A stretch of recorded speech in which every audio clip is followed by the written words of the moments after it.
For 54 years, a bronze giant over 100 feet tall stood guard at the entrance to Rhodes Harbor, towering over ships entering the Mediterranean's most prosperous port city. The Colossus of Rhodes was the tallest statue in the ancient world, one of the seven wonders, a monument so audacious that building it took 12 years and required melting down the weapons and siege equipment left behind by an invading army. Then in 226 BCE, an earthquake snapped the statue at the knees, sending the bronze titan crashing to ground where it lay in massive pieces for over 800 years because an oracle warned that rebuilding it would anger the gods. No complete images of the Colossus survive. We don't know exactly what it looked like, how it was built, or even precisely where it stood. Ancient descriptions are vague and contradictory. Modern engineers debate whether the statue could have been built at all using ancient technology, with some claiming the entire story is exaggerated myth.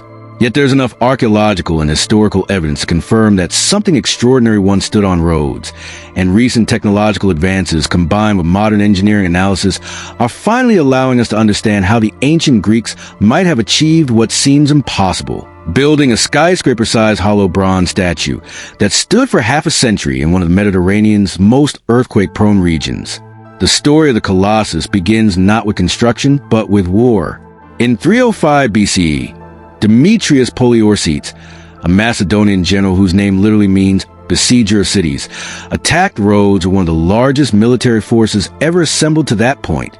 Rhodes was wealthy, strategically located, and allied with Egypt, Demetrius's enemy. The siege lasted a year, and Demetrius employed massive siege engines, including a tower over 130 feet tall called a Helios, or city taker, equipped with catapults and protected by iron plates. Despite this overwhelming force, Rhodes held out. The Rhodians fought fiercely, using clever tactics, and eventually receiving help from Ptolemy of Egypt. Demetrius, facing problems elsewhere in his empire, negotiated peace and withdrew, leaving behind all his siege equipment, towers, weapons, and machinery representing an enormous fortune in bronze, iron, and timber. The Rhodians sold the abandoned military equipment and used the proceeds to fund a monument celebrating their victory and thanking their patron god Helios, the sun god. They commissioned chairs of Lindos, a student of famous sculptor Lysippos, to create a colossal statue of Helios. The project would take 12 years and consume the modern equivalent of millions of dollars worth of bronze. The statue's exact appearance is unknown because no contemporary images survive. The earliest detailed description comes from Pliny the Elder, writing over 3 centuries after the Colossus fell, and even his account is brief. We know it depicted Helios, probably standing upright with one arm raised, possibly holding a torch or shading his eyes as he gazed out to sea. The statue was approximately 108 feet tall, making it roughly equivalent to a 10-story building and far larger than any previous statue. The famous medieval and Renaissance image of the Colossus straddling Rhodes Harbor entrance with ships passing between its legs is almost certainly wrong. This dramatic pose appears in illustrations from the 1500s, 1,000 years after the statue fell, with no basis in ancient sources. Engineering analysis makes the straddling pose essentially impossible. The statue's legs would need to span about 1,300 feet of open water, requiring impossible strength and stability. Modern consensus places the Colossus on land, probably near the harbor entrance but not spanning it. The exact location remains debated. Some archaeologists believe it stood on the eastern promontory of the ancient harbor. Others suggest a location near the Temple of Helios. Recent archaeological surveys have found massive stone blocks and ancient foundation remnants that might be connected to the statue's base, but definitive proof remains elusive. The construction technique is where engineering becomes fascinating and controversial. Ancient sources describe chairs using a revolutionary method involving an earth ramp that rose around the statue as it was built. Workers would construct the feet and lowest portions, then build an earth ramp covering that section. They construct the next section standing on the ramp, then extend the ramp higher. This process continued for 12 years as the statue grew and the earth mound around it expanded. The statue was hollow, built on an internal iron and stone framework. Bronze plates, probably about 1/4 inch thick, were cast in sections and attached to the framework using iron bars and rivets. The bronze skin didn't support the statue's weight, It was essentially cladding over a structural skeleton. This is similar to how the Statue of Liberty is constructed 1,500 years later, with copper skin over an iron frame designed by Gustav Eiffel. The bronze alone weighed approximately 15 tons. The total weight, including the iron framework and stone foundation, was likely several hundred tons. Stability was a critical challenge.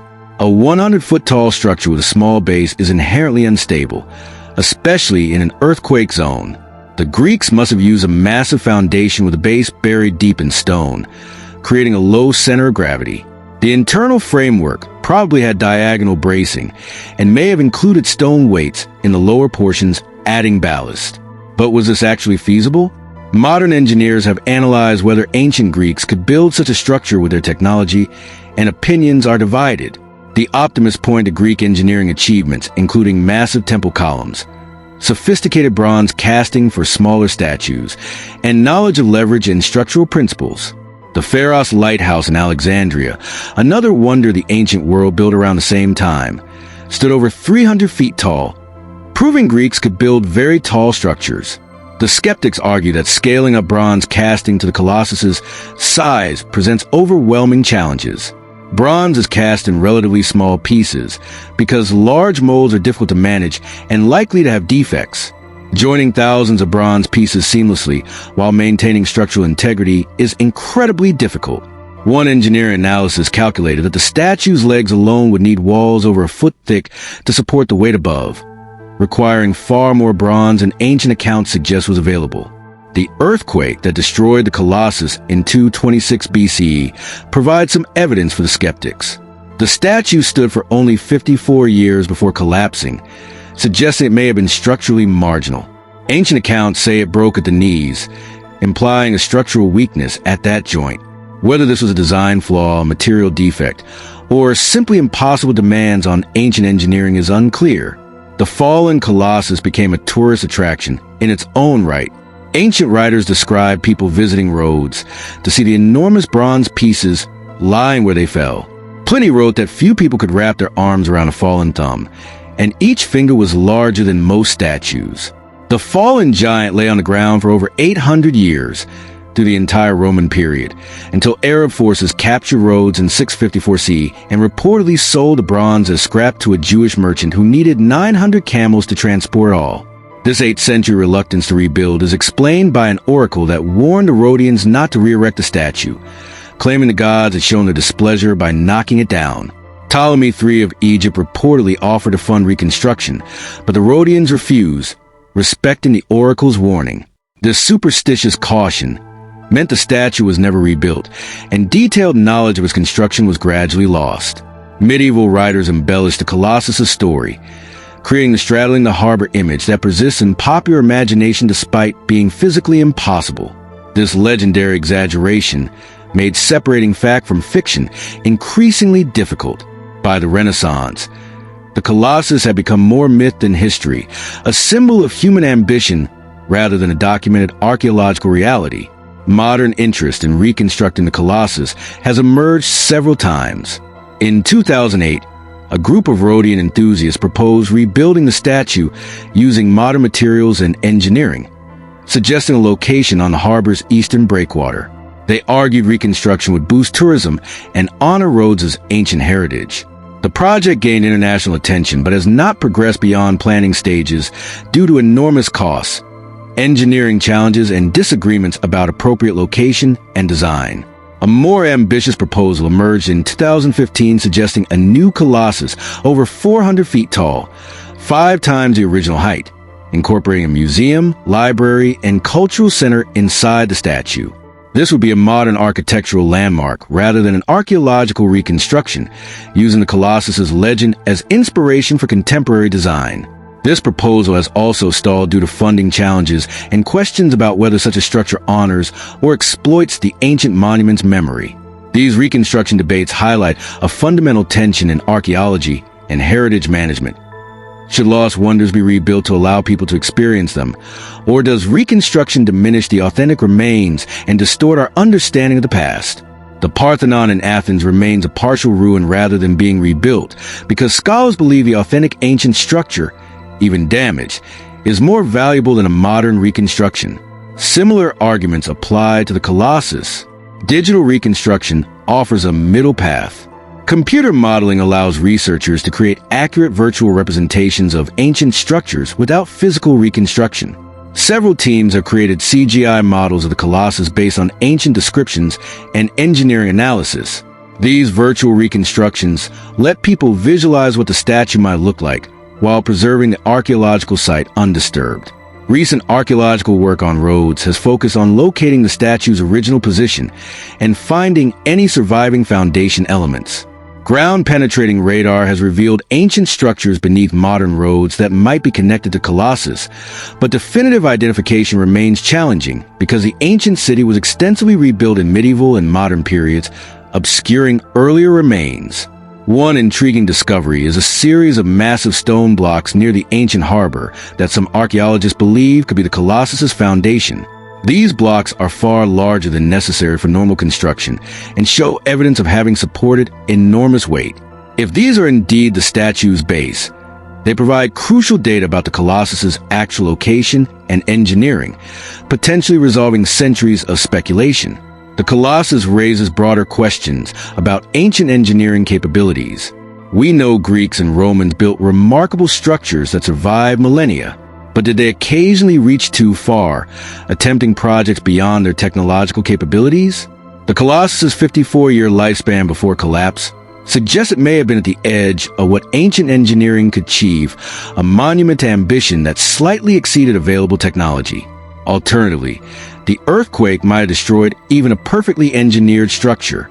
Rhodes sits in a seismically active region, and the 226 BC earthquake was reportedly severe, damaging many buildings across the island. A 100-foot bronze statue would be particularly vulnerable to seismic forces, which multiply with height. Even optimal ancient engineering might not withstand major earthquakes, and the statue's collapse proves nothing about its original construction quality. Modern engineering simulations using finite element analysis and computational modeling have attempted to determine whether the Colossus could have stood. Results depend heavily on assumptions about construction details we don't know. The exact bronze thickness, the internal framework design, the foundation depth, and the material properties. With optimistic assumptions, engineers can show the statue could have been stable. With pessimistic assumptions, it seems impossible. The truth likely lies somewhere between these extremes. What's undeniable is that the Colossus captured ancient imagination as a symbol of human achievement and divine favor.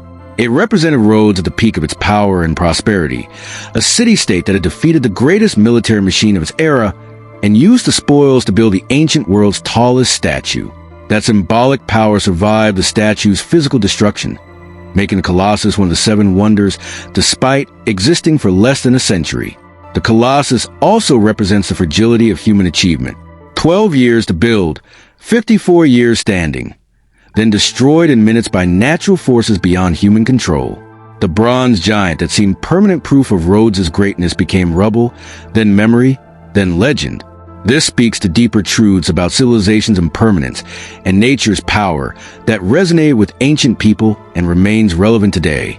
Standing in Rhodes Harbor today, looking out over water where the Colossus might have stood, you see only imagination and absence.